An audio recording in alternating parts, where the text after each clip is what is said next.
ketemu lah anak-anak murid itu mereka FWB juga.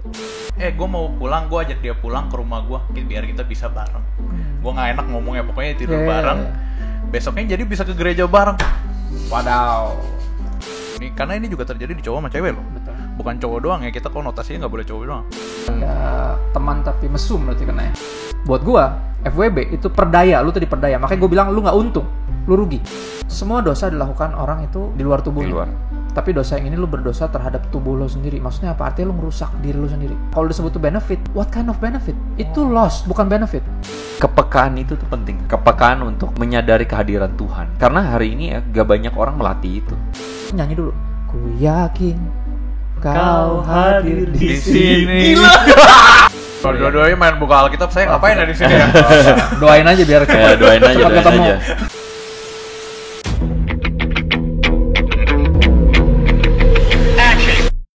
Saudara dan saudari, welcome to Hello God on Topic Hot bareng gue Julius dan Ko Andre. Dengan tampilan yang sangat berbeda teman-teman semua. Pertama This is the kali. first time First time gua duduk saudara bersama-sama Andre dengan Julius. sebaris dengan saya. Wow, gua Karena merasa hari ini terhormat. tentu saja Tuhan menghadirkan sesosok penginjil pastor. Dan kita sangat bersyukur hari ini kita kedatangan Pastor Christopher Tapiheru di Hello God on Nice. Topic. Sesuai dengan janji kita teman-teman bahwa kita akan menghadirkan sosok Bung Christopher Tapiheru ini yang sudah jadi berkat. Tentu saja kita tahu banget udah jadi berkat berbanyak orang. Dan kali ini kita hadirkan spesial buat teman-teman semua, para pendengar atau para teman-teman penonton, subscriber Hello God. Dan kita ingin supaya hari ini kita ngobrol dan belajar banyak dari Pastor Christopher Tapiheru. BTW fun fact, Anda bintang tamu pertama kami loh. Oh, wow. Sungguh luar biasa. Sebuah kehormatan. Standing clap. Mungkin teman-teman udah tahu dari thumbnail ya, kita akan membahas satu topik yang khusus luar biasa. Friend with benefit. Friends with benefit. Tadi apa? Teman tapi mesra? Teman tapi memiliki keuntungan? Jangan dulu, jangan dulu. Sorry. Itu biar yang ahlinya yang keluarin nih. Oke. Apa coba? Tapi Kak Christopher sendiri udah pernah dengar tentang istilah friend with benefit ini? Pernah. Nah, menurut Kak Christopher tuh friend with benefits tuh kayak gimana sih? Friend with benefit itu kan konotasinya negatif ya. Wow. Sebenarnya harusnya positif karena kita kan pasti hanya mau berteman sama orang-orang yang menguntungkan kita ya. Bawa keuntungan buat kita jadi lebih baik, bahasanya gitu. Benefit kan artinya keuntungan. Tapi sedihnya konotasinya negatif karena friends with benefit itu istilah untuk nggak punya hubungan asmara, pacar juga bukan, cuman teman. Tapi ada sexual favornya di situ. Wow. Ada teman tapi mesum berarti kena ya. Asik, itu dia. Itu maksudnya. Itu yang dinanti-nantikan. Tadi gue belum sebutkan. Iya, jangan lu melangkahi kemuliaan Allah Iya, dong. gue takutnya gue melangkahi kemuliaan itu loh. Jadi ceritanya teman-teman, hari ini kita banyak sekali mendengar istilah FWB atau mereka bilang mutualan. Mutualan. Jadi mutual ya. Jadi kan kalau dulu kita pernah belajar simbiosis mutualisme. Jadi saling menguntungkan. Jadi hari ini ada term-term yang terjadi di sekeliling kita nih, yang dimana ada orang-orang yang cuma ngajak mutualan, dimana mutualnya maksudnya benefit itu adalah secara seksual. Jadi romantisme seksual atau hubungan seksual ya, intercourse atau enggak sampai intercourse juga udah mutualan sebenarnya. Jadi itu terjadi di sekeliling kita, dan kalau teman-teman silakan cari di forum-forum pertemanan. Bahkan gue pernah mendengar cerita nih di sekolah. Ada yang kayak seru begitu. nih, cerita apa tuh Koko? Cerita di sekolah. Iya, gimana ceritanya dong? Jadi ceritanya ada beberapa teman-teman kan guru juga. Jadi ketemulah anak-anak murid itu mereka FWB juga. So ini bukan jadi sesuatu yang sebenarnya sesuatu yang asing. Teman-teman pasti udah tahu, dan itu fenomena ini terjadi sekeliling kita, dan itu kayaknya kayak biasa aja. Dan yang bikin gue pain banget itu adalah ketika ada orang yang cerita bahwa di hari biasa FWB dan mereka still going to church, and some of them pelayanan gitu, dan kayaknya kayak udah jadi norma, sesuatu yang normal gitu. So that's why kenapa kita mesti ngomong tentang FWB hari ini, dan let's talk about it. Nah, ini buat Koko Andre dan Pastor Christopher nih. Koko Andre lagi. Koko Andre sama Pastor Christopher. Pokoknya kebanyakan. Ini Koko maksudnya Nggak, bukan ya. Gue sebutnya pastor aja. Kedua pastor ini sebenarnya pernah nggak sih ketemu temen nih? Secara gamblang nih, anak-anak muda ngaku, kok gue lagi terjebak dalam dosa FWB ini. Gue punya satu temen cewek atau cowok nih, karena ini juga terjadi di cowok sama cewek loh. Betul. Bukan cowok doang ya, kita konotasinya nggak boleh cowok doang. Mungkin karena kita semua cowok di sini. Iya. Tapi cewek juga. Iya benar kan? Make sense ya. Tapi cewek juga. Nah pernah nggak sih ada teman gitu yang datang, kok gue udah jauh banget nih dosa gue di sini. Gue harus ngapain? Lu mau ngomong apa gitu mereka? Kalau yang mereka ngaku mereka FWB belum ada, cuma kalau pacaran kejauhan ada beberapa. Nah, iya banyak itu maksudnya. Ya itu statusnya udah pacaran ya. Iya. Itu masih itu udah pacaran tapi mendingan, maksudnya itu ada status. Kayak ada komitmen tertentu kan ya. Kayak HTS larinya, hubungan tanpa Iya, status. iya. Cuman just friends tapi with benefit, kan itu yang ekstrimnya. Dan gue gak menyadari bahwa ini tuh udah masuk ke sini. Gue tau itu di luar negeri gitu loh. Ya ini kan bukan sesuatu yang Indonesia banget, yang timur gitu bukan. Iya, Gue baru menyadari bahwa ini kok udah ramai di sini. Sebenarnya Gereja ngundang gua. Bener. Ngomongin itu. Oh pernah? Oh, gitu. Ada dua kali, 3 kali. Gua kaget. Gila, Hah? ya. Udah sampai sini? Gitu. Gua tahu di luar negeri, bro. Iya. Itu yang makin bikin kayak wah gila nih. Ternyata udah masuk. Kita ada di tengah-tengah dunia yang adatnya ketimuran nih. Tapi jujur dengan adanya sosial media dan kita pertemanan makin besar. Ya kalau mau dibikin dikotomi antara ketimuran dan kebarat-baratan. Ya. Sebenarnya kelihatan dari luar ketimuran, tapi sebenarnya dalamnya mungkin mindset anak-anak muda udah ke barat-baratan. Betul. Kayak gitu ya. Timuran lebih ke pencitraan sebenarnya, dalam-dalamnya sama aja. Sebenarnya kalau gue juga nggak ada orang yang datang dan ngomong gue FWB-an, nggak ada sih. Oh, nggak ada. Cuman gue lihat terlalu banyak juga di ini, dan gue dengar cerita juga ada di sekolah-sekolah. Tapi gue nggak tahu, ini kayaknya sebenarnya ceritanya justru ada di host. Aduh, hostnya ini sebenarnya punya ceritanya banyak nih. Gue merasa dihakimi loh di sini. Justru kita pengen tahu. Ada nggak yang ngaku sama lo atau emang udah jelas-jelas FWB kelihatan sebenarnya, tapi fenomenanya menunjukkan kepada kita bahwa somehow kayak hal-hal yang kayak institusi gereja atau kita para pastor itu kayak mungkin kita nggak langsung bersinggungan langsung. Iya nggak sih, kayak ini ada suatu fenomena yang nggak kelihatan tapi terjadi.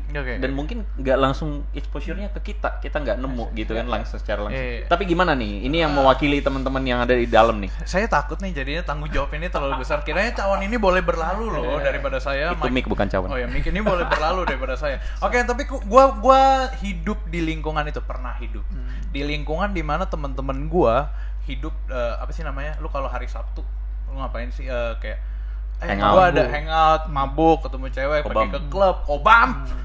Pada saat itu kobam. Pada saat itu sayap suci belum patah, belum jadi sayap patah. Nah, itu kan kalau lu ketemu di situ interaksinya apa sih? Lu nggak mau cowok semua lah, nggak mau have fun cowok semua, ada cewek, cewek ada cowok. Nah, dari situ minum, lama-lama ada yang namanya ikut gua pulang, nyampe rumah. Itu bertahap loh. Pelan-pelan.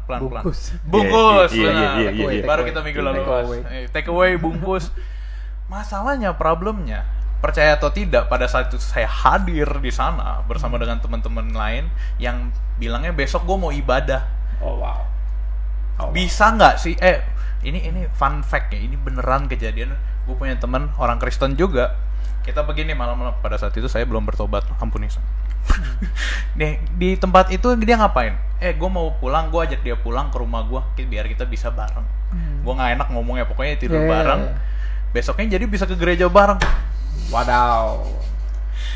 And fun at all ya fact-nya. Bukan fun fact berarti itu. Itu sad fact. Tadi Kak Christopher ngomong, itu ada ya di sini. Wow, gue juga kaget karena lu ngomong gitu, Kak. Karena pada dulu gue juga ngerasa itu gila, parah banget. Sekarang kalau kita lihat TikTok, kita lihat Instagram, berapa banyak orang yang bikin konten cowok sama cewek di satu ranjang lagi megang. Jangan pegang saya, jauhkan tangan itu saya. Sebuah fakta bahwa di gereja tuh banyak loh yang kejadian. Segitunya ya. Satu hal yang penting yang gua rasa nih menjadi salah satu dampak masalah, sebenarnya gereja udah menjadi tempat buat mereka nggak sih, menjadi terbuka untuk FWB ini. Gimana pendapat seorang Christopher Tapiheru melihat itu? Gereja ya pasti bukan tempat untuk terbuka seperti itu. Kan ini kan suatu dosa yang mesti kita bertobat darinya ya, bukan jadi sesuatu yang kita normalisasi. Oh iya. Benar. Maksudku adalah gimana cara sikap gereja merangkul gitu teman-teman supaya dia ya udahlah, lu nggak boleh gitu lagi. Mungkin kalau kita ngomong gereja terlalu jauh dulu ya. Udah, kita ngomong dulu soal FWB-nya dulu. Kan. I mean sekarang kan orang bilang begini, ya gue tahu kayaknya nih ya, secara normal orang pikirannya tuh ini dosa nih gitu kan. Tapi kayak gimana ya, maksudnya ya udahlah kita lakuin juga lah gitu, ya udahlah gitu, toh juga Tuhan mengampuni.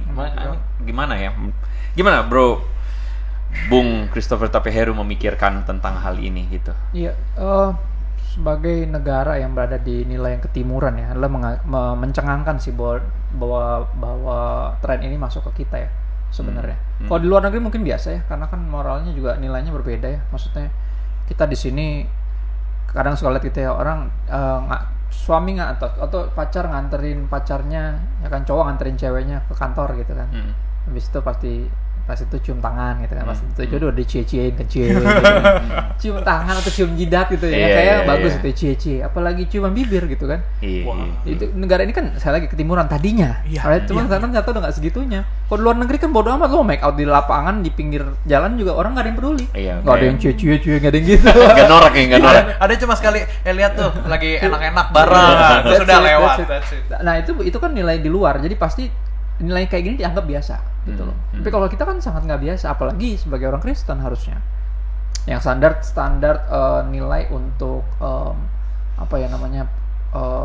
sexual barrier-nya tinggi sebenarnya.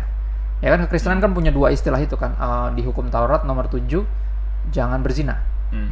Ya, berzina itu namanya itu kalau berhubungan seks sama yang bukan suami atau istri lo. Ketika lu udah menikah, itu disebutnya berzina kalau lu melakukan hal itu. Tapi ada satu lagi yang kurang populer, kata yang disebut namanya percabulan. Kalau di bahasa Inggris tuh brand new F word. Fornication. Fornication. Masuk. Fornication atau percabulan adalah ketika lu melakukan hubungan seks atau apapun sexual act-nya sebelum lu menikah, outside of marriage. Melakukan itu masuk pemuasan seksual ya. Semuanya apapun bentuknya. Entah sendiri atau sama yang lain, itu masuk kategori 1, percabulan. Fornication. Dan strict banget, baik perzinahan maupun percabulan, dua-duanya ditentang sama firman Tuhan. Harusnya bagi kita orang Kristen harus punya standar yang lebih tinggi. Makanya agak miris banget ketika lu tadi ngomong bahwa di gereja bisa sampai seperti itu. Gue dulu masuk kategori kan gini, gue pacaran cuma 2 kali, ya yang satu ancur-ancuran yang dulu gitu ya, yang baru yang sekarang yang bener yang sampai hari ini gue nikahin. Ya ketika itu juga itu terjadi, cuman kita nggak sebutnya sebagai friends with benefit karena kita more than just friends, pacar. Udah tapi sama pacar ngaconya, pacaran bareng, dosa bareng, pelayanan juga bisa bareng.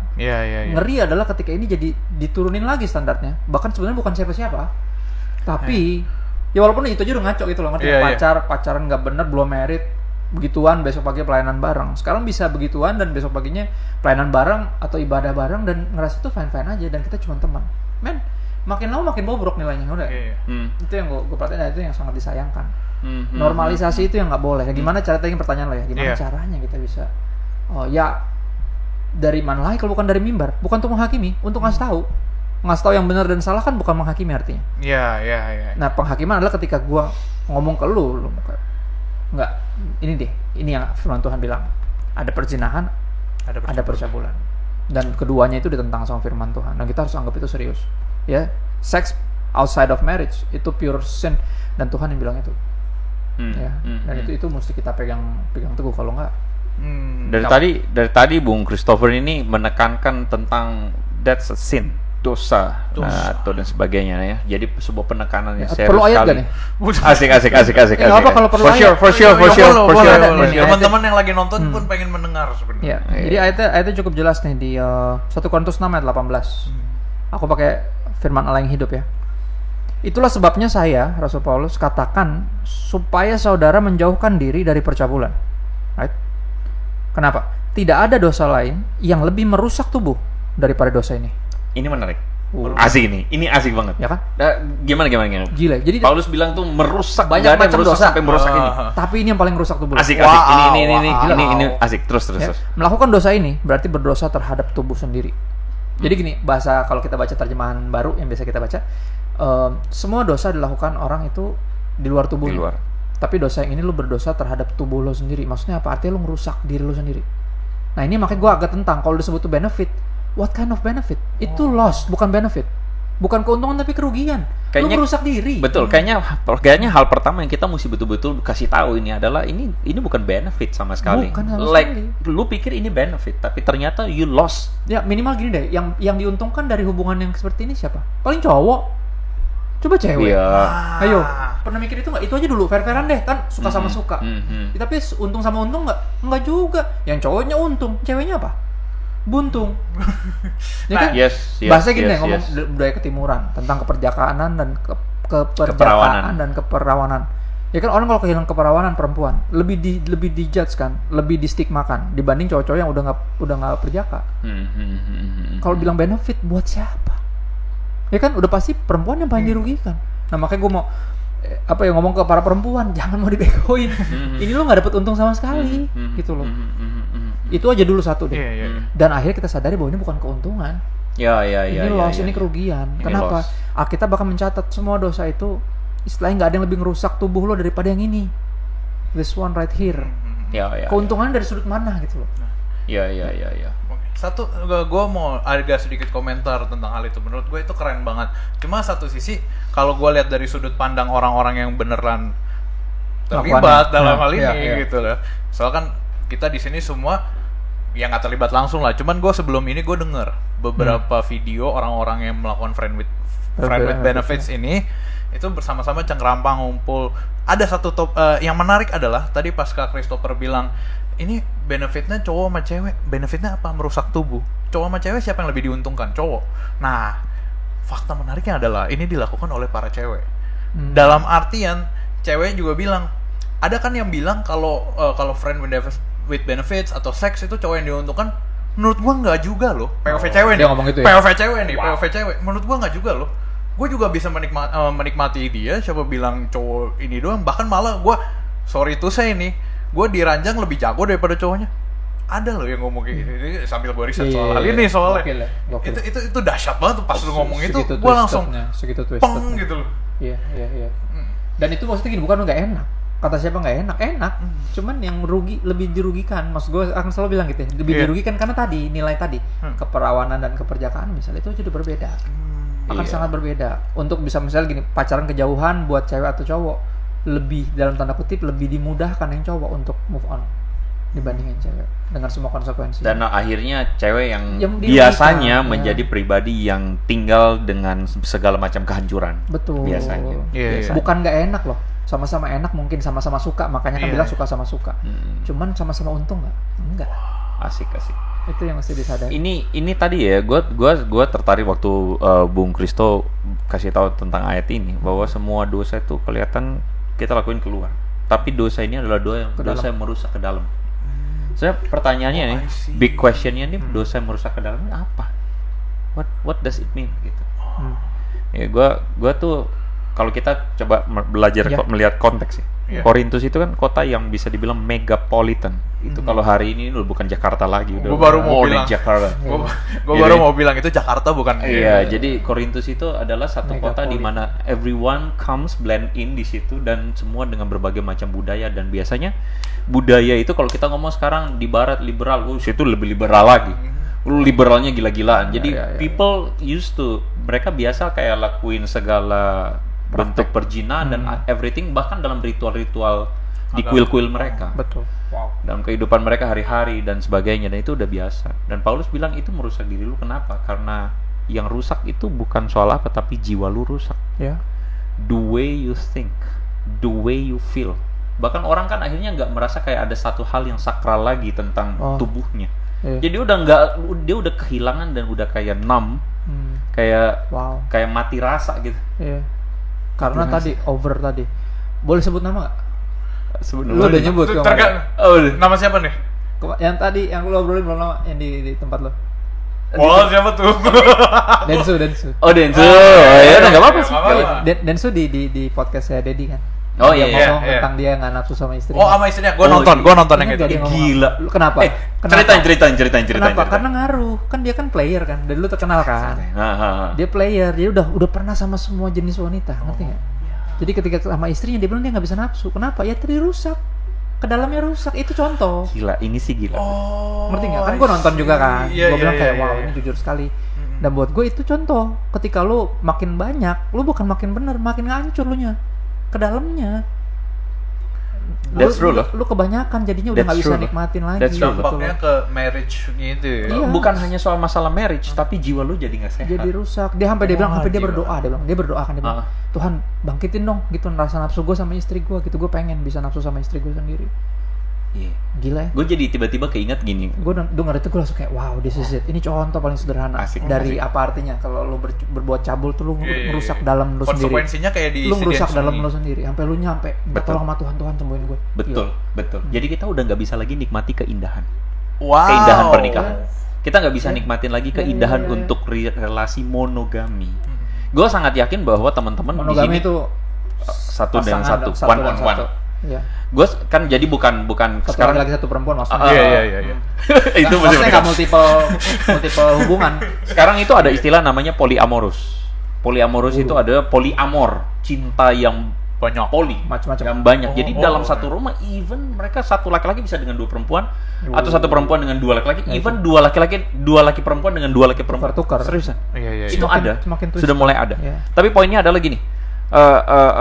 Gue suka tuh ketika dikasih tahu tentang, karena gini, gue ingat waktu itu ada ilustrasi ya, dalam kedokteran tuh kita kan punya saraf, dan orang tuh kalau bisa merasa sakit itu sarafnya normal, sehat. Kan ketika ada sentil misalnya kayak tadi, ketika ada sakit itu ada satu warning bahwa something wrong, not fine gitu. Ini ada sesuatu yang wrong, sesuatu yang not fine in your body, dan rasa sakit itu penting. Tapi ketika lu kehilangan rasa sakit, wah, lu mungkin merasa enak at the time, tetapi bahaya banget buat lu, karena lu nggak tahu ada something wrong di situ. Jadi numb gitu ya, jadi mati rasa. Itu yang tadi gue bilang, yang tadi Bung Kristo bilang tadi, ketika orang tuh berhubungan, jadi just buruk, dan lu kehilangan rasa sakral dalam tubuh lu kehilangan tentang sesuatu yang indah yang Tuhan taruh, yang lu hanya bisa nikmatin dalam relasi eksklusif pernikahan, seks dalam pernikahan. Eksklusif pernikahan monogami yang ada di hadapan Tuhan gitu. Akhirnya lu hilang itu, dan ketika lu masuk ke situ lu bingung. Oh my god. Ya kan bener nggak? Ya kan dia udah menikah kan? Dia bingung, kok gue nggak nafsu ya? Kenapa ya? Wow. Gitu loh. Dan ternyata kita bisa jelasin kenapa. Ini yang terjadi. Ini contohnya. Percabulan tuh ngerusak jiwa lo ke dalam. Seks butuh sebuah yang intim ya. Kalau kita ngomongin seks intim seks itu makin sakral, makin bener. Karena emang dirancangnya buat sesuatu yang sakral. Makanya di sepanjang sejarah semua praktek-praktek kepercayaan gitu ya, ada ritualnya seksnya. Karena emang Tuhan dari awal nyiptain itu, kan Tuhan yang nyiptain, bukan setan. Betul. Cuman disalahgunakan, akhirnya diliarkan oleh setan, akhirnya makin ngaco. Karena setan tahu ini kalau diliarin rusak dia manusianya. Dan dia udah pengen ngerusak kita dong, udah pasti. Iya. Nah, yang termasuk yang ini, nilai yang ini. Makanya kita tentang banget, karena Tuhan itu nggak menentang sukacita kita, teman-teman. Gue mesti ingetin semua orang, kalau Tuhan kasih peraturan, dia kasih batasan, dia kasih boundaries, itu buat kenikmatan lu sendiri. Jangan sampai lu pikir dia menentang kenikmatan. Sesuatu yang enak nggak dibolehin, termasuk yang ini. Bukan, karena Tuhan pengen sukacita lu. Dimana ketika itu rasanya nanti ketika lu melakukannya, seks itu bukan cuma enak, tapi membangkitkan sukacita. Bukan happiness cheap. Kesenangan itu murah. Bisa senang bentar doang, habis itu udah gitu doang. Jadi satu kontras antara joy dan just happy gitu ya. Dan Tuhan nggak pernah menentang itu, tentang sukacita. Justru dia pengen, He is for our joy. Dia pengen itu, dia bilang apa? Biar sukacitaku dan sukacitaku penuh, sukacitamu juga. Lihat gak? Jadi kalau ada aturan, lu mesti married dulu baru seks, itu buat sukacita kita. Kalau sebelumnya tadi mati rasa lama-lama gila ngeri. Dan itu contoh yang paling gampang. Makanya kenapa gue keinget tadi, karena gue belum lama dengerin juga. Wow. Itu contohnya orang yang sangat player, siapa jenis perempuan mana aja bisa dapat dengan mudah. Tapi akhirnya jadi pas masuk yang sakral dampaknya sebenarnya udah kelihatan jelas ya. Pas masuk yang sakral, suatu saat nanti kalau lu married, lu bahagia, lu akan merasakan bahwa lu sama istri lu tidak akan menemukan sukacita di seks dengan istri lu sendiri gitu. Akhirnya gara-gara itu. Nah, ini ngaruh juga ke misalnya pacaran yang udah kejauhan deh. Orang biasanya kalau pacaran kejauhan, abis itu menikah sama orang yang sama, masalah nanti ke depan. Kayak biasa aja gitu ya kayak. Iya, bukannya biasa aja, ada masalah-masalah yang nggak akan timbul kalau ngejaga sebelumnya. Boleh saya tahu seperti apa itu masalahnya? Masalahnya gini. Dari dulu kalau pacaran ML. Ya. Mobile Legend. Okay. Oh, Mobile Legend. Bukan itu. Bukan. Oh, sorry. Terima kasih Julius Teja. Soal gue pacaran sekarang, jadi gue takut nih kalau dengerin soal pacaran. Tapi pastikan lu hanya main Mobile Legend. Pastikan itu. Positive thinking. Pastikan itu. Ya, making love. Iya. Jadi gini, ketika bulan madu malam pertama, mau ngapain? Justru main Mobile Legend. Masalah itu aja dulu, ngerti gak? Itu aja dulu deh, nggak usah jauh-jauh, ngerti gak? Semuanya udah dilakukan. Terus lu bingung, terus kita ngapain lagi? Satu udah gak ada spesial. Ini menarik, dunia ngajarin. Semakin lu coba sama semua orang, lu semakin hebat. Ya kan? Padahal seks itu sesuatu yang makin eksklusif, justru makin indah. Keren ya. Dia kayak gini, kayak apa ya, gue gambarinnya kalau lu seks outside of marriage tuh kayak lu tuh kayak double tip atau kayak stiker. Double tip stiker, oke. Stiker. Oh, iya, stiker. Makin sering lu tempel terus lu kletek, terus Iya, tempel iya. lagi lu kletek, lama-lama nggak nempel. Oh, ngerti kan? Udah lost its stickiness ya. Nggak maksudnya. Gila, itu keren itu banget. masuk Seks banget. tuh kayak itu gitu, masuk semakin banget. dia eksklusif, semakin gitu, lama-lama hambar. Lama-lama jadi kayak gitu, kayak binatang aja akhirnya kita. Pemuasan sebentar berapa detik, that's it. Mau anak siapa kek, mau siapa kek, bodo amat, yang penting gue ngeri, rusak. Jiwa kita sehancur itu. Dan ini Tuhan udah ingetin. Dan ini yang Tuhan nggak suka sebenarnya kalau kita baca lagi nih ayat lagi nih biar Kristen lah ya. Haleluya saudara. Siapa suruh undang pendeta ya kan? Itu yang terjadi kalau undang pendeta. Nah, bukan sebenarnya ke penonton, siapa suruh jadi Kristen. Ya emang gitu, nggak ada pilihan lain. Emang ada pilihan lain selain Yesus? Haleluya saudara. Nggak ada. Amin. Ya dong. 1 Tesalonika 4 ayat 3 sampai 7. Ini keras banget ayat-ayatnya. Karena inilah kehendak Allah pengudusanmu. Lawannya percabulan itu pengudusan, sanctification, sakral. Ya kan? Dijabanin, difoya-foyain, diumbar, sama dijaga, ya kan? Pengudusan sama percabulan, dua yang sangat berlawanan. Supaya kamu menjauhi percabulan, itu inti pengudusan ternyata. Ya, supaya kamu masing-masing mengambil seorang perempuan jadi istrimu sendiri. Wow. Satu dong berarti, seorang perempuan satu kan? Ya, jadi istrimu sendiri dan hidup dalam pengudusan dan penghormatan, bukan dalam keinginan hawa nafsu. Bahkan pas udah jadi istri lu sendiri, lu tetap nggak punya hak untuk, ngerti gak? Exploit dia. Iya. Enggak, harus tetap dalam pengudusan dan penghormatan, bukan dalam keinginan hawa nafsu seperti yang dibuat oleh orang-orang yang gak kenal Tuhan. Ayat 6. Dan supaya dalam hal-hal ini atau dalam hal sexual purity, orang jangan memperlakukan saudaranya atau saudarinya dengan tidak baik atau memperdayakannya. Buat gua, FWB itu pemperdayaan, diperdaya, lu tuh diperdaya. Makanya gua bilang lu nggak untung, lu rugi. Cowok yang ngerasa untung lu salah, perempuan yang ngerasa untung apa, lu salah juga. Lu udah 2 kali salah malah. Lu udah pasti di FWB lu yang paling rugi. Udah gitu lu ngerasa untung, yang cowok pun ngerasa untung juga salah, karena Alkitab bilang ini bukan keuntungan. Lu ngerusak diri lu. Dan lu sebenarnya ngerusak orang juga. Exactly. Gitu. Nah, lanjut lagi. Jangan memperdayakan. Jadi kita harus memandangnya dalam hubungan bahkan asmara. Sama anak Tuhan harus memandangnya sebagai brothers and sisters. Harus ada kita harus membawa kesejahteraan buat dia, bukan malah ngerusak. Iya. Bahkan dalam pernikahan pun nggak bisa sembarangan, lu bini gue terserah gue, nggak juga. Lu mesti ngejaga dia, mesti tetap menghormati dia. Menarik. Dia bilang gini, karena Tuhan adalah pembalas dari semuanya ini. That's serious, man. Serius banget. Seperti yang telah kami katakan dan tegaskan dahulu kepadamu. Artinya sesuatu yang diulang-ulang. Udah pernah kita bilang, udah pernah kita tegaskan dulu, dan sekarang kita ulang lagi. Rasul Paulus. Ya. Allah memanggil kita bukan untuk melakukan apa yang cemar, melainkan apa yang kudus. Keras. Nggak ada ayat tentang percabulan yang biasa di sini. Jadi kalau lo anggap FWB udah biasa, wah udah segitu twistednya lo. Udah segitu udah segitu terbiasanya. 6 mati rasa. Udah nggak nempel stikernya. Terus habis itu perdebatannya, ya udah beli stiker baru. Nah, yang nggak bisa diganti baru. Lu ganti badan baru, main baru, gila. Lu pasang lem, maksudnya lu lemin ada saudara-saudara. Ini menarik ya. Kayak misalnya gini ya teman-teman. Kita tuh mesti ingat bahwa dalam hidup kita tuh ada yang bisa lu ganti, ada hal yang lu nggak bisa ganti. Menarik. Misalnya contoh, sorry. Ngomong nih, misalnya lu operasi alat kelamin lo biar jadi perawan lagi. Ada. Gua tahu itu ada. Tapi Lu semangat banget. Karena ada. Ini semangat banget. Ini kenyataan, ini realita. Jadi gini, kalaupun diganti onderdilnya, jiwa lu nggak bisa. Itu dia. Kerusakan yang di sininya yang parah. Itu dia. Ya kan? Barang siapa dalam Kristus, ciptaan baru, yang lama sudah berlalu, yang baru udah datang. Ngomong apa? Ininya. Itu dalamnya, bukan onderdilnya. Itu dia. Dan dunia kebanyakan hanya berbicara soal masalah apa yang ada di luar. dan nggak ngomong tentang apa yang dalam. Nah, itu. Sebenarnya dunia itu punya sebuah keresahan yang sebenarnya kalau menurut gue keresahannya tuh kan sekarang istilah mental health. Itu kan dalam tuh. Something like, jadi mereka mulai aware dengan itu dan sebenarnya ini bukan lagu lama yang kayak baru ditemukan, yang baru ditemukan. Ih gila ini mental health, enggak.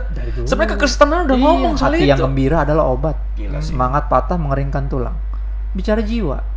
Dan 3 Yohanes, ya kan? 3 Yohanes, sorry. Iya kurang lebih. Coba buka lagi, pendeta soalnya. Kalau dua-duanya main buka Alkitab, saya ngapain di sini ya? Doain aja biar doain aja. Ini pada saatnya. 3 Yohanes cuma 1 pasal ya. Saudaraku yang kekasih, aku berdoa ayat 2 nih. Semoga engkau baik-baik dan sehat-sehat saja dalam segala sesuatu, sama seperti jiwamu baik-baik saja. Gila gak?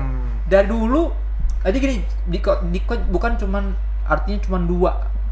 Jasmani dan rohani, sebenarnya ada 3. Ya kan ada istilah itu teologis tuh. Ada orang yang cuma anggap cuma jasmani sama rohani. Tapi ternyata ada tubuh, jiwa dan roh. Ternyata ada 3 aspek itu. Nah, dunia coba ngebahas aspek jiwa tanpa rohani. Nggak bisa terpisah. Iya. Padahal cuma jiwa doang tanpa roh dan you lost the plot. Ya, akhirnya gini, lu olahraga ngaruh kapan bisa juga ke jiwa kan? Bisa. Jadi nggak stres. Katanya kalau mental health itu kan gue juga orangnya overthinker. Katanya olahraga cobain deh. Nanti lo jadi sehat. Tapi gini, kalau mengabaikan kerohanian, lu tetap jadi binatang. Yang menjadikan kita manusia karena kita embrace sisi rohani kita. Ketika kita singkirkan itu, ketika kita singkirkan itu, kita jadi binatang. Binatang nggak ada sisi itu dan nggak peduli. Makanya FWB ini cuma bisa dilakukan sama yang mengesampingkan kerohaniannya. Di abandon, singkirkan. Dan yang baru ketemu langsung having sex itu kayaknya. Nah itu. kayak hewan. Sorry itu kayak binatang di komplek gue ngerti loh. Kalau lagi musim kawin nih, siapa aja diembat, ngerti nggak? Iya. What's the difference? Makanya gue selalu bilang gini, gue selalu agak keras sama orang-orang yang kayak, aduh sorry bro, misalnya gue mau nginjil atau gue mau cerita tentang apa kerohanian, gue udah mulai ngobrol ke sana. Aduh jangan ke situ-situ deh. Itu ranah pribadi lagi yang gini, apa ya? Gue nggak terlalu tertarik hal-hal yang rohani. Gue bilang terlambat bro. Terlambat gimana? Dia bilang, gue jelasin. Yang membuat kita manusia karena kita ini jasmani dan rohani. Karena kita hybrid keduanya. Kita ini roh yang punya tubuh bahasanya. Makanya ketika tubuhnya hancur sama tanah, akan ada tubuh yang baru, nanti tubuh kemuliaan. Kita ini roh yang punya tubuh. Kita kekal. Iya. Kalau lo singkirin kerohanian lo jadi kayak siapa? Kayak binatang. Yang menjadikan kita manusia justru karena kita embrace sisi rohaninya. Makanya nggak bisa nggak rohani, telat. Indonesia sangat rohani, tapi rohaninya setan. Wah. Ngerti gak? Jadi kalau film-film horor cepet dong naiknya. Maksudnya rohaninya setan itu adalah orang Indonesia itu suka banget sama hal-hal yang setan-setanan. Ini setan juga roh kan? Setan. Iya benar. Artinya kalau lu mistis, goib, rohani, cuman bukan Tuhan, bukan Hello God. Asik. Ngerti gak? Hello yang lain. Asik. Makanya Hello setan ya. 2 hari 500.000 yang nonton. Hah? 2 hari? Gimana nggak pada berlomba bikin film horor semua? Benar. Ini bagus banget. Dan 2 hal yang paling mudah dijual. Seks. Setan-setanan dan seks. 2. Makanya kalau film setanan yang seks yang setan-setanan, udah paling gila. Ini fakta loh. Ini fakta banget. Artinya apa sebenarnya rohani? Tapi salah arah rohani bukan Tuhan tapi setan. Kenapa? Karena ya tadi, gue nggak mau terlalu religius, terlalu ini. Enggak, kalau lu kurang religius, kurang rohani, itu yang menyebabkan lu jadi tadi. Anggap ini sesuatu yang biasa, friends with benefit. Man, kita bukan hanya karena timur ya. Iya. Kita harus nggak boleh anggap ini biasa. Karena kita Kristen. Iya. Sampai karena kapan? Kita anak-anak Allah. Ya itu Tuhan kita menentang loh. Iya. Pembalas dari semuanya ini, dia paling nggak senang kalau ada anak itu dimanfaatin sama anak yang lain. Wow. Itu. Nah sebenarnya tadi bagian mengesampingkan rohani. Gue tertarik banget nih dengan hal ini nih, mengesampingkan rohani terus taruhlah kita masukin FWB ini. Buat orang-orang yang udah masukin rohaninya itu hilang gak sih? Di samping ini, masukin FWB, rohaninya tuh hilang gak sih? Gini, bisa gak sih mereka kayak masukin lagi rohaninya, FWB-nya ditarik dibuang, gitu. Bisa. Tuhan tuh kan ada di mana aja. Kalau lu singkirin dia masih di mana? Masih di situ. Oke. Lebih ke lu abaikan, lebih tepatnya. Ignore his existence, his presence.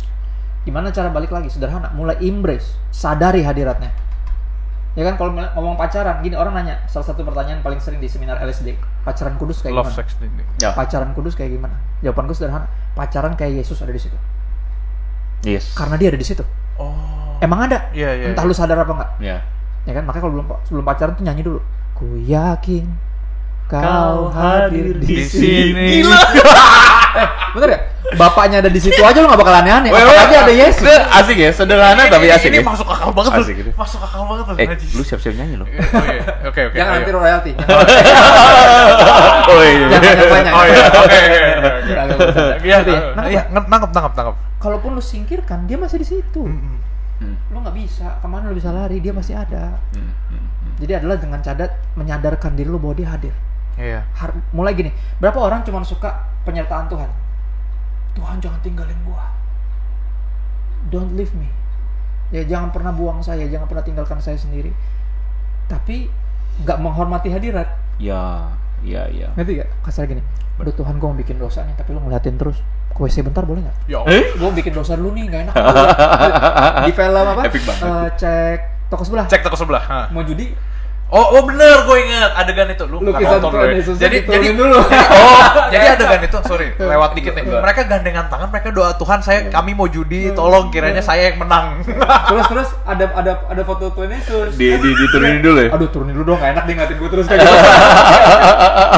Ngerti gak? Kita pengen penyertaan, tapi nggak menghargai hadirat.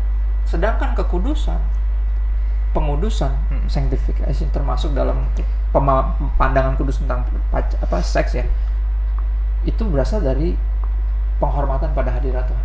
Yes. Makanya Yusuf bisa bilang apa? Sama istri bosnya yang ngajakin untuk FWB. Asik. FWB.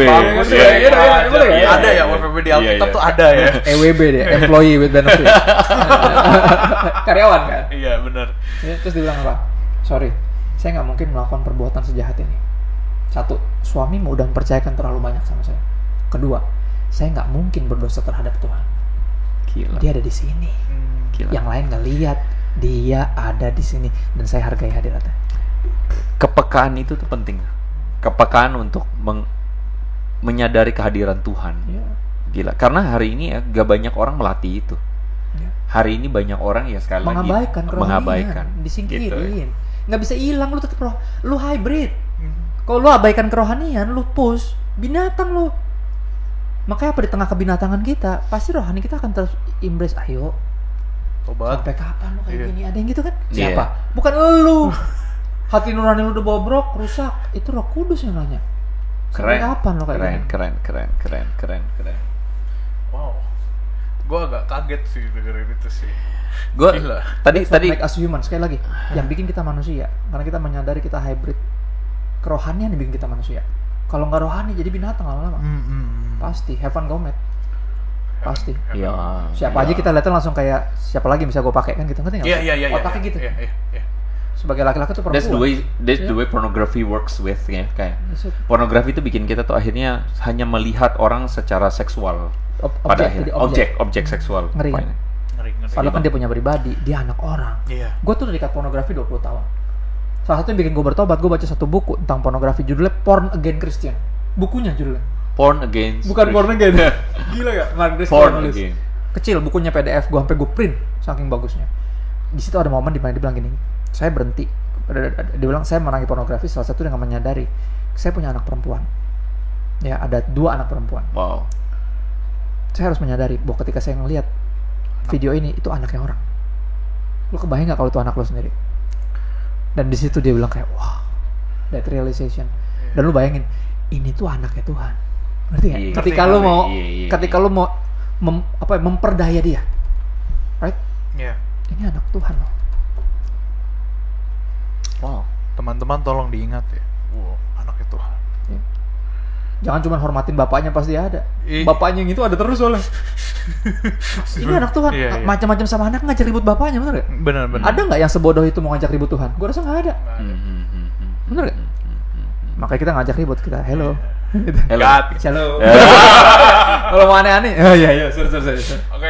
Berarti sebenarnya tetap ada selalu ada jalan untuk teman-teman yang mungkin saat ini bergumul dengan dosa ini tuh untuk balik gitu. Karena Tuhan nggak pernah kemana-mana. Iya. Dia masih ada di situ. Tuhan nggak pernah. He's never giving up on you, never leave you, nor forsake you, be with you till the end of time. Selama lu masih hidup, dia belum datang. Ada kesempatan untuk mulai embrace kerohanian yang membuat lu jadi manusia malah. Iya. Gue rasa mungkin kalau kita ngomong sebenarnya dari tadi itu kita udah dapat banyak insight banget nih. Oh, udah banyak banget. Tapi sekarang gini ya mungkin ya. Pertanyaan praktikal nih. Praktikal. Sekarang bagaimana kalau ada di antara teman-teman kita yang nonton dan mereka mungkin mengatakan itu gue. Oke. What should I do then? Gue udah terlanjur rusak nih jiwa gue. Ini menarik. Gue udah terlanjur rusak dan kayak living pornography kayak itu tuh kayak gila mau jungkir balik dunia baru lu mungkin bisa gitu ya. Sama halnya dengan FWB kan udah lebih dari hanya sekarang pornografi aja. Iya, more than that. Sekarang gimana? Jiwa gue udah rusak, gue udah begini, gue mesti bagaimana? Oke. Ini nomor telepon Christopher Taviero dan Andre Tunggal ada di bawah sini. Tolong ditelepon. IG gue bisa diganggu lah. Gue ada di sosial media kan buat buat eksis, buat hadir. Pas teman-teman follow Instagram. Jadi gue pasti sebisa mungkin gue balas. Apalagi yang kayak gini yang punya kerinduan untuk balik ya. Kita belajar dari anak yang hilang ketika dia pulang. Dia putusin kan di luar dari papahnya nggak ada kemerdekaan. Gue malah terikat. Ngerti gak? Gue malah hancur nih. Gue pikir hidup gue suka-suka gue, my body, my choice kan gitu. Tubuh gue pilihan gue. Akhirnya malah berantakan, malah jadi diperbudak sama dosa. Kalau digambarin di situ jadi jagain babi. Jagain babi. Dia nyadar di rumah bapak gue nggak ada yang kurang makan, membantu gue loh. Gue ngapain di sini keluar makan, gue anaknya. Akhirnya dia pulang.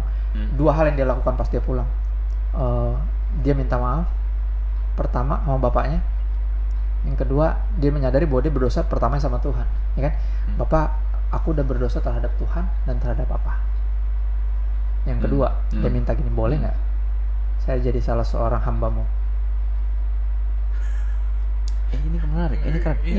Banyak orang cuma minta maaf tapi nggak mau masuk lebih dalam, nggak mau jadi hamba, embrace sisi rohaninya.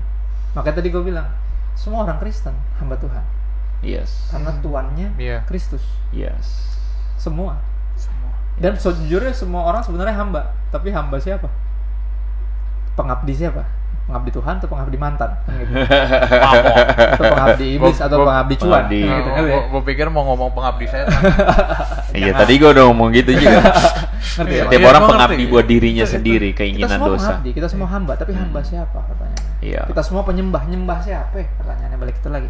Ya, banyak orang cuma sekedar sampai diminta maaf. Buat gue step pertama pasti minta maaf. Kalau lu dalam hubungan ini sama tuh cewek atau cowok, lu bilang ini sorry, gue tahu ini ngaco, gue baru denger kebenaran ini dan gue tahu ini salah, gue minta maaf sama lu. Kalau gue manfaatin lu, ampunin gue, sorry, gue nggak maksud kayak gitu, gue pikir ini cuma senang-senang, ternyata nggak, ini lebih dari ini, sorry banget. Ya, dan kalau gue bisa bertanggung jawab, gue bertanggung jawab, right? Kalau emang ada asmara, kalau perlu lanjutin, ngerti kan? Kalau emang nggak ada sama sekali ya pure minta maaf deh, maksudnya ini mesti nggak kayak gini. Kedua, udah pasti minta maaf lu. Pertama minta maaf sama Tuhan, udah pasti. Ya dong, karena kerohanian lu yang mulai timbul gara-gara nonton ini doang pasti ya. Datang Tuhan, minta maaf sama Tuhan, terus minta maaf sama orang yang lu manfaatin. Berikutnya ngomong lagi sama Tuhan, boleh nggak? Gue jadi salah seorang hamba lo. Itu top notch-nya tuh di situ. Step itu yang sering kali kurang. Nih gue belajar dari teman-teman yang pernah terikat narkoba. Mereka bilang gini, nggak sedikit yang meninggalnya justru pas relapse. Udah rehab 6 bulan, udah bersih nih sebenarnya chemicals, tapi yang nggak bisa dikeluarin biasanya sugesnya. Ketemu teman-teman yang lain, inget dulu, udahlah, yuklah, pakai lagi, mati malah biasanya, kaget badannya, karena udah bersih sebenarnya. Right? Jadi dia belajar gini, kalau lu udah dilepasin dari keterikatan itu, anggap lo tadi rehab atau bahkan ada yang miraculously disembuhin, didoain, hilang, pure, nggak sakau, nggak apa, nggak ada keinginan, tapi ininya. Dia bilang gini, kalau lu udah dimerdekakan dari kubangan, udah dikeluarin dari kubangan dosanya, lu jangan cuma senang sampai udah merdeka doang, lu harus mengikatkan diri sama Tuhan. Kalau nggak, lu bolak-balik sini terus. Dan buat gue makanya stepnya ada 2, minta ampun sama Tuhan, sama yang kita bersalah manusia. Satu lagi, masuk lebih dalam ke sisi kerohanian lu, embrace more. Embracing God. Oke, kita ngomong practically. What is embracing God then? Apa yang jadi hamba Tuhan? Dan what should I do? Kan banyak teman-teman, gue mesti ngapain kalau gitu? Ada step normal. Ini kan hubungan ya, bukan cuma agama ya. Kalau agama lu bisa langsung rubah dress code gitu ya, tiba-tiba jadi gimana gitu, potong rambut, ya kan tatonya pakai kalung salib, tato Yesus, tatonya dihapus misalnya, dihapus kan, para buat ekstrim nggak dihapus atau apa ya, mungkin itu bisa dilakukan, cuma bukan itu kan, agama kan tentang appearance, tapi kekristenan tentang yang dalam, kenal, sayang, percaya, baru bisa jadi hamba, melayani, devoted, ya kan, kenal, sayang, percaya, devoted, stepnya apa ya, pasti baca Alkitab dulu lah. Kenali dong siapa yang lu sembah dari dulu, kan berarti lu nggak pernah tahu siapa dia, makanya lu nggak pernah hargain dia. Dia Tuhan tapi lu bahkan nggak tahu artinya Tuhan itu apa. Makanya lu abaikan, lu bertingkah kayak lu Tuhan ya. Dia kayak jin lampu. Yang lu cari cuman kalau ada kenapa-napa. Mending kayak jin lampu kayak ini, kayak agen asuransi tuh lu. Lu cari cuma kalau lu kecelakaan doang. Make sense. Bro, ini ke cover nggak ya mobil gue? Gue masuk rumah sakit di sini ada, ini rekanan nggak ya rumah sakitnya, ngerti ya? Premi nggak pernah bayar. Pas kenapa-napa klaim. Ngerti nggak maksudnya? Betul. Pengenalan lo akan Tuhan dulu yang diberesin.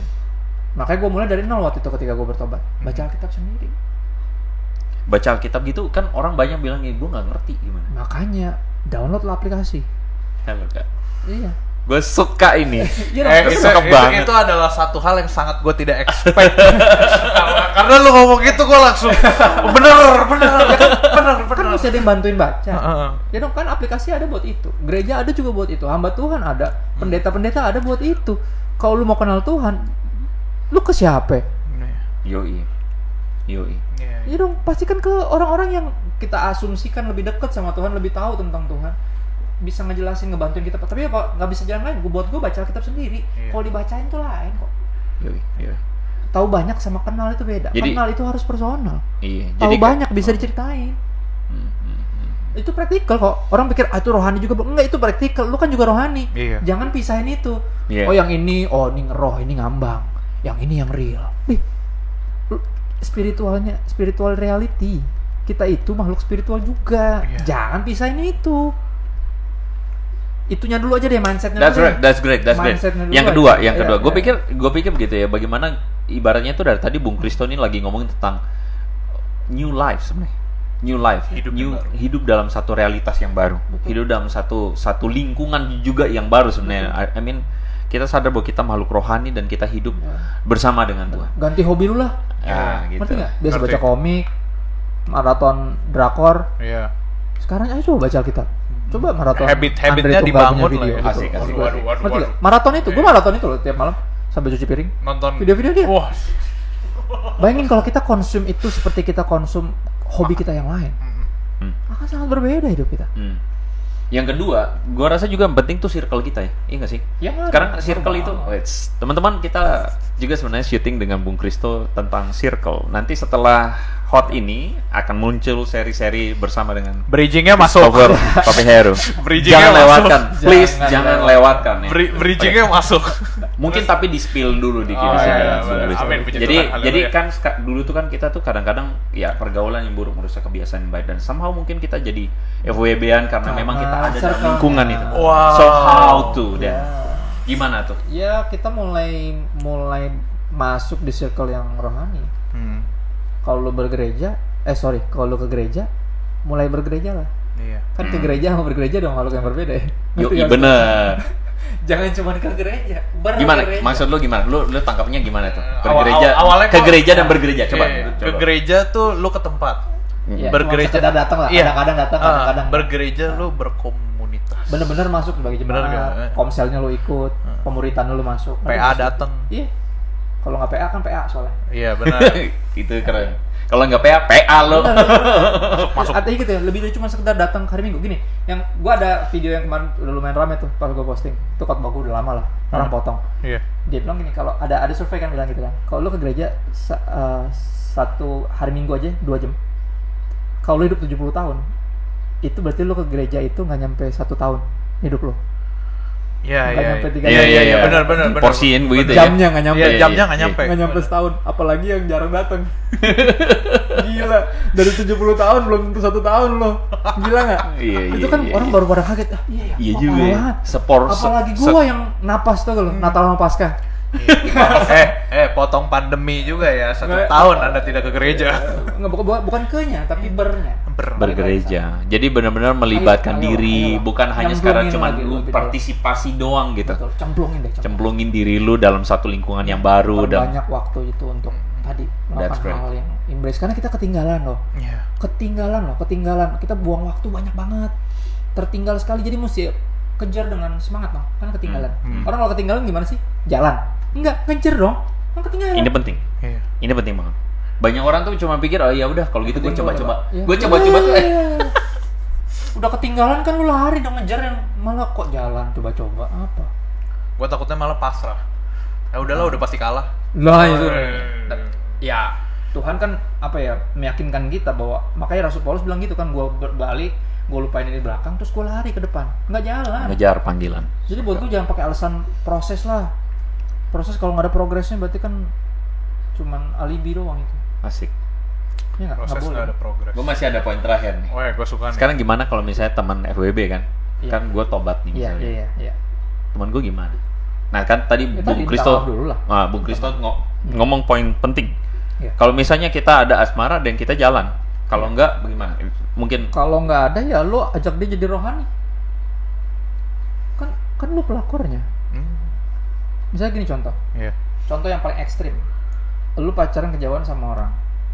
Ya kan, akhir pacaran kejauhan bukan Kalibata Karawaci kayak gue dulu sama istri gue ya, bukan, itu jauh. Kalibata Karawaci. Kejauhan tuh. Jauh lah, Jaksel ke gue Karawaci dulu, dia Kalibata. Nah, terus dia bunting. Cuman ternyata akhirnya lu nggak bisa nikahin dia karena emang nggak ada asmara, ternyata cuman kayak tadi FWB, kejauhan, bunting lah. Jadi gini, caranya adalah lu minta maaf, tapi lu mesti bertanggung jawab dong, itu kan anak lu juga. Ya minimal kalau nggak bisa nikah sama dia, lu transfer lah berapa tiap bulan. Itu kan anak lu, sekolahnya, apanya, sampai kuliahnya, tanggung jawab lah. Nah buat gue sama, ketika itu udah dilakukan, mungkin nggak ada asmara, nggak apa, tapi lu mesti bertanggung jawab. Gini, kalau lu jadi rohani, lu bertobat, masa lu nggak pengen dia juga bertobat sih? Dan satu awareness-nya adalah begini. Gue rasa tadi poinnya adalah tadi Bung Kristo ngomong tentang ada asmara atau nggak ada. Tapi gue juga rasa kita jangan lupakan tentang the same value, karena menikah atau tidak menikah itu dua hal yang berbeda dengan soal FWB dan tidak FWB lagi. Ya kan, itu dua hal yang sangat jauh berbeda. Jadi kalau misalnya menikah itu juga memang akhirnya kadang-kadang kita mesti mengakui bahwa somehow kalau kita bertobat, mungkin pasangan FWB kita juga udah nggak satu sinkron dengan kita. Udah nggak satu frekuensi yang sama. Gila, lu udah terlalu kudus, lu mungkin. Betul. Dan itu satu hal yang sangat painful ya. Painful artinya kan menurut gua sih kalau kita berhubungan seks, even dengan orang itu kan kita ada satu keterikatan tertentu yang kita tuh nggak bisa cuman more than just gitu. Berhubungan badan seks kan. Iya udah, tapi ya udah akhirnya kita mesti ya udah terima konsekuensi itu. Tapi ya gue setuju. Kita udah ngomong, at least kita udah ngajakin, maksudnya kita kan sama-sama Kristen nih, maksud gue. Ayolah. Maksudnya jangan cuma sekedar berhenti begini, tapi gue pengen lu juga sungguh-sungguh sama Tuhan, walaupun kita udah nggak berhubungan lagi, right? Lu sendiri yang penting, gue pengen lu juga beres sama Tuhan lah. Berarti buat nasihat itu aja udah. Biar pilihan ada di tangan dia. Ya buat teman-teman berarti selalu Tuhan nggak pernah hilang ya, Tuhan selalu di situ. Buat teman-teman yang hadir yang juga bergumul dengan masalah ini, pelan-pelan. Kayak kata Kak Christopher tadi udah banyak ngomong. Haleluya, saudara-saudara sekalian. Satu lagi teman-teman, terakhir mungkin kali ya, kita tuh pas di hour mark, luar biasa. Untuk teman-teman yang lagi nonton nih, Kak Christopher, satu hal lagi.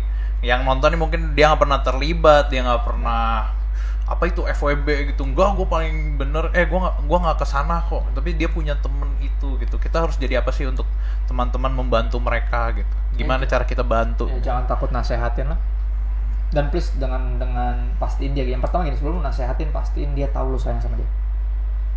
Bagus selalu gitu. Ada quotes bagus banget, ada ungkapan bagus. People will never care how much you know until they know how much you care. Gila. Bagus banget tuh. Itu bagus banget. Gue pertama dengar dari Rick Warren, gue nggak tahu siapa yang ngomong pertama kali. Orang nggak bakal peduli seberapa banyak lu tahu, sampai mereka tahu seberapa besar lu peduli. Ngerti? Tajam. Itu tuh kunci lah. Itu tajam banget. Ya. Care kepada teman kamu yang lagi FWB-an begitu, dan doakan ya kayaknya. Ya, dan doakan. Jangan takut tegur, jangan takut. Ya, takut. Jangan takut. Kalau yang lagi FWB-an, care lah terhadap diri sendiri. Ayolah, masuk. Pedulilah sama diri lu, jangan rusak diri lu juga gitu. Ya, dan jangan rusak anak Tuhan. Betul. Anyway, teman-teman, haleluya. Teman-teman tadi dengerin bagaimana Bung Kristo mengatakan bahwa dia bukan pamer di sosial media, tapi dia hadir di sosial media. I think itu hal penting banget. Dan so, kalau ada di antara teman-teman yang mungkin merasa bahwa gue butuh konseling atau gue butuh apa, don't hesitate to contact Bung Christopher Tapiheru di IG-nya. Bisa ditemukan di sini. Ya. Nanti ada tulisannya. Iya, ada di sini. Ada tulisannya, silakan nanti teman-teman bisa follow, teman-teman bisa share juga, dan teman-teman juga bisa menemukan Christopher Tapiheru di Hello God. Di mana kita nanti akan punya inspiration of the day, di mana kita akan ambil capture dari tadi teman-teman. Gila, gue cuman bisa bilang ini orang Tuhan kasih talenta, Tuhan kasih kebaikan Tuhan kasih bagaimana kata-katanya tuh bisa benar-benar bikin kita tuh mikir 2 kali ya. Amin. Kayak gitu ya. Nanti akan ada inspiration of the day with Christopher Tapiheru di Hello God. Nanti saksikan juga. Teman-teman, semoga bisa jadi berkat lah. Haleluya. Satu lagi kok, siapa tahu teman-teman yang udah kenal Kak Christopher Tapiheru baru pertama kali nonton Hello God. Oh iya. Jangan lupa untuk follow Instagram Hello God dan download aplikasi Hello God. Asik. Siapa tahu juga bisa menjadi berkat teman-teman. Yes. Menemani. Sure. Haleluya, satu sih. Ya udah, kita bilang thank you ke Kak Christopher hari ini sudah hadir, obrolannya fruitful di banget, tengah-tengah kita. Keren banget. Thank you lagi Kak Christopher. Thanks for having me. Senang. Gila banget. We love you so. Gila banget. Nggak tahu gue mau ngomong apa, pokoknya crazy lah. Teman-teman udah nonton tuh 1 jam. Bagi teman-teman yang udah sampai sini ya nonton, insight-nya banyak banget buat hidup teman-teman. Semoga menjadi berkat. Haleluya. Kalau gitu, oke, thank you teman-teman for watching Hello God on Topic, where Hello God will always be on topic. Ayo teman-teman, kita semua lihat kamera utama kita di tengah. God bless you. Stay connected with Hello God.